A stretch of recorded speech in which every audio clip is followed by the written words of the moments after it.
ছোটবেলায় এই খেলা অনেক খেলেছি। তাই মনে পড়ে গেল বাচ্চাদেরকে নিয়ে বাগানের মধ্যে এই বল ছুঁড়ে মারা আর কে কেমন পারে সেটিকে কুড়িয়ে নিয়ে আসা।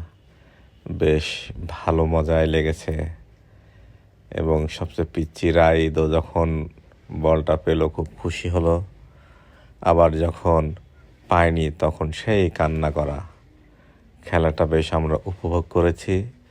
চমৎকার সুন্দর পরিবেশে এই চারজন বাচ্চাদেরকে নিয়ে আমরা খেলাটা খেললাম।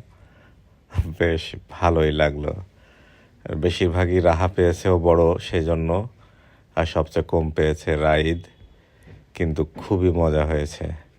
একের পর এক আমরা বল মারতে থাকলাম আর ওরা সবাই কুড়িয়ে আনতে থাকলো। এই যে রাইদ রাগ করে ওদিকে চলে যাচ্ছে, বল পায় নাই। এভাবেই অনেকক্ষণ ধরে আমরা খেলা খেলতে লাগলাম। বেশ ভালো মজা হয়েছে।